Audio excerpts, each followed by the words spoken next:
संपादकीय डिक्टेशन 80 शब्द प्रति मिनट की गति से अमर उजाला समाचार पत्र के संपादकीय पेज से है। यदि यह आपको अच्छा लगे तो लाइक, शेयर और सब्सक्राइब अवश्य करें। रेडी। आयुष मंत्रालय के आंकड़े पिछले 10 वर्षों में देश में आयुष बाजार के अभूतपूर्व विकास की कहानी को तो खैर दर्शाते ही हैं। ये भारत की पारंपरिक चिकित्सा पद्धतियों में लोगों के बढ़ते भरोसे और वैश्विक स्तर पर बढ़ती स्वीकृति के भी प्रमाण हैं। 2014 में आयुष मंत्रालय के गठन के बाद आयुष बाजार ब्रैकेट में आयुर्वेद, योग, प्राकृतिक चिकित्सा, यूनानी, सिद्ध और होम्योपैथी ब्रैकेट बंद को बढ़ावा देने के लिए सरकार ने नीतिगत सुधार तो किए ही। आयुष मंत्रालय ने संयुक्त राष्ट्र सतत विकास लक्ष्यों ब्रैकेट में SDG ब्रैकेट बंद और यूनिवर्सल हेल्थ कवरेज ब्रैकेट में UHC में सामंजस्य बैठाते हुए सार्वजनिक स्वास्थ्य, शिक्षा और अनुसंधान क्षेत्रों में भी महत्वपूर्ण प्रगति की है। नहीं भूलना चाहिए कि प्रधानमंत्री मोदी के प्रयासों से ही योग को अंतर्राष्ट्रीय मंच पर विशेष पहचान मिली, जिसके परिणाम स्वरूप ही संयुक्त राष्ट्र ने 21 जून को अंतर्राष्ट्रीय योग दिवस घोषित किया।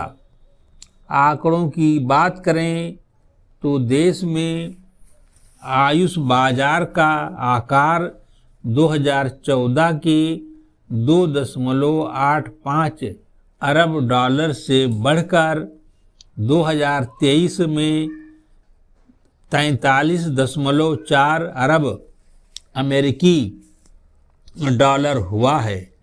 साथ ही इस क्षेत्र से होने वाले निर्यात के 2 गुने होने से यही पता चलता है कि भारतीय पारंपरिक चिकित्सा पद्धतियां न केवल घरेलू बल्कि अंतर्राष्ट्रीय स्तर पर भी अपनी पहचान बना रही हैं। आयुष बाजार की वृद्धि केवल स्वास्थ्य सेवाओं तक सीमित नहीं रही है, बल्कि इसने रोजगार और उद्यमता के नए अवसर भी पैदा किए हैं।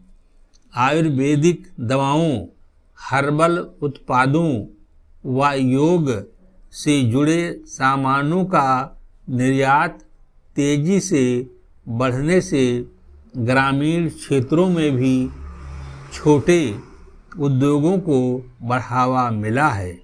जाहिर है कि आयुष मंत्रालय की पिछले एक दशक की परिवर्तनकारी यात्रा ने भारत को पारंपरिक चिकित्सा के क्षेत्र में पूरी दुनिया का नेतृत्व करने की स्थिति में पहुंचा दिया है। भारतीय आयुष उत्पादों को विश्व स्वास्थ्य संगठन की मान्यता मिलना भी इस क्षेत्र के लिए उत्साह बढ़ाने वाली बात है, लेकिन इससे जुड़ी कुछ चुनौतियों पर भी ध्यान देना होगा।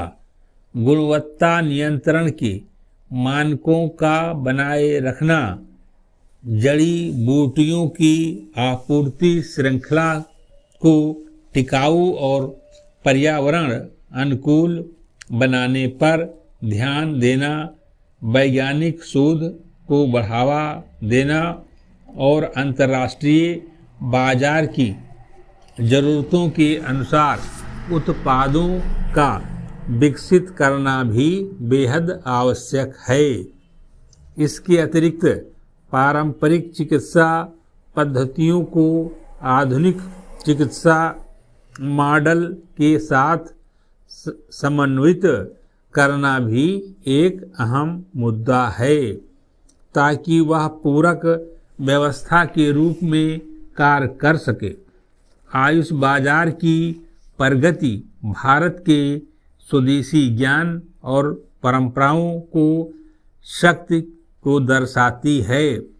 अगर सही दिशा में प्रयास जारी रहे तो विज्ञान व परंपरा के संगम में आयुष प्रणाली सिर्फ देश ही नहीं, पूरी दुनिया को आरोग्य की ओर की राह दिखा सकती है।